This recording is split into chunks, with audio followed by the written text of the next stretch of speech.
नमस्कार दोस्तों, मेरे चैनल पर आप सभी का स्वागत है। और मैं एक नई शॉर्ट स्टोरी लाई हूँ जिसका नाम है the greatest blessing from the Vedas. Okay, the greatest यानी सबसे बड़ा, ब्लेसिंग आशीर्वाद, फ्रॉम द वेदस यानी किससे है, वेदों से। ठीक है, वेदों का सबसे बड़ा आशीर्वाद।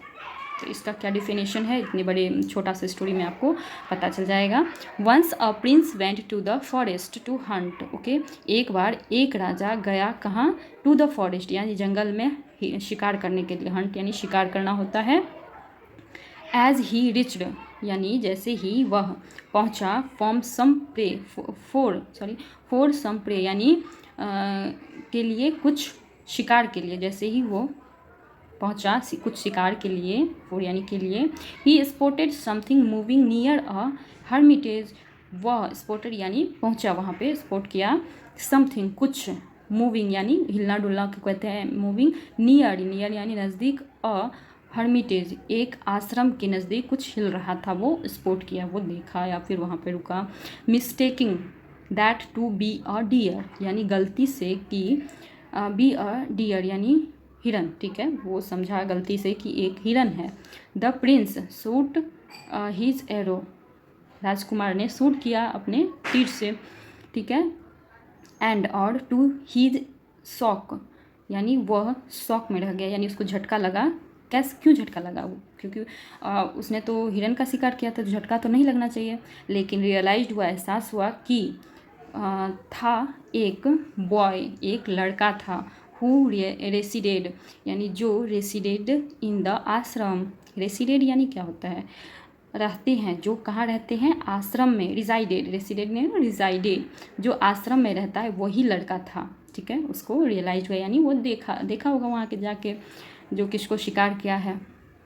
पैनिक्ड यानी घबरा कर, द प्रिंस राजकुमार ने रस्ट भागा, बैक वापस, टू हीज पैलेस यानी अपने महल भागा। नरेटेड यानी और नरेटेड यानी नरेट किया यानी बयान किया। क्या बयान किया, द इंसिडेंट यानी उस घटना को बयान किया जो उसके साथ हुआ था, किसके सामने, अपने फादर, अपने पिता के सामने। The king rebuked him. ठीक है, राजा ने रिब्यूक्ड मतलब होता है, ये भी नया वर्ड है, तो इसका मतलब होता है डांटा। राजा डांटा उन्हें, अपने राजकुमार को। यू हैव साइंड, तुम, साइंड यानी होता है पाप, तुमने पाप किया है, तुमने दोष किया है। ओके, यू हैव शाइंड, सन पुत्र या फिर बेटा। You should have treated the injured boy, तुम्हें क्या करना चाहिए, इलाज करना चाहिए। ट्रीटेड यानी इलाज करना, तो इंजर्ड यानी जख्मी लड़के का। ठीक है, जख्मी लड़के का तुम्हें इलाज करना चाहिए। और और कन्फेस्ड अपनी गलती, confessed your mistake to the inmates यानी अपनी गलती मानना चाहिए, स्वीकार करना चाहिए। टू द इनमेट्स, इनमेट्स मतलब होता है जो एक साथ रहते हैं एक आश्रम में, सारे बच्चों या फिर सारे विद्यार्थियों के सामने में, तो उनके सामने अपनी गलती स्वीकार करनी चाहिए। दे देन वे फिर रिच्ड पहुँचते हैं कहाँ, द हर्मिटेज यानी आश्रम में। वो फिर कहाँ पहुँचते हैं, आश्रम में। वेयर द सेज वेलकम्ड, जहाँ ऋषि वेलकम्ड यानी स्वागत करते हैं। देम यानी उन्हें, वार्मली यानी गर्मजोशी से स्वागत करते हैं राजा को और राजा के बेटे को यानी राजकुमार को। The prince confessed to his blunder. अब यहाँ पर भी नया वर्ड एक आया है, कन्फेस्ड मतलब तो पता ही है, जो स्वीकार करना अपना अपराध। और ब्लंडर यानी होता है बड़ी भूल। ठीक है, तो राजकुमार ने स्वीकार किया अपनी बड़ी भूल।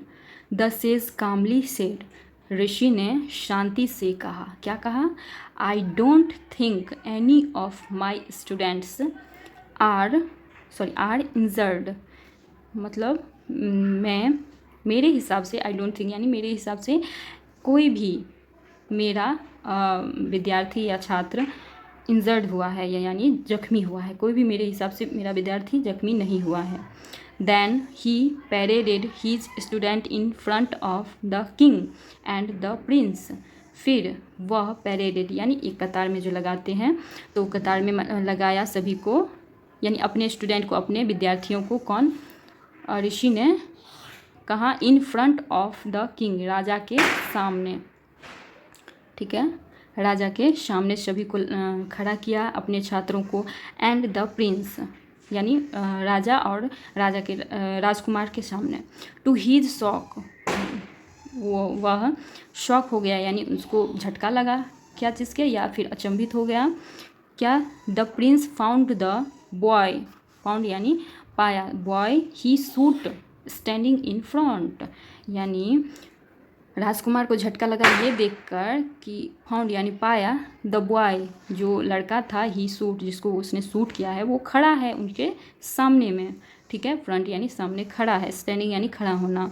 हेल एंड हर्टी यानी हस्ट पुस्ट होता है, ठीक है, हेल एंड हर्टी हस्ट पुस्ट खड़ा हुआ है सही सलामत, ठीक है, बट एक second, but I saw him fall dead, लेकिन मैंने देखा उन्हें या फिर उसे फॉल यानी फॉल डेड यानी मरे हुए, ठीक है, तो एक सेकेंड, हाँ, एक्सक्लेम्ड द प्रिंस,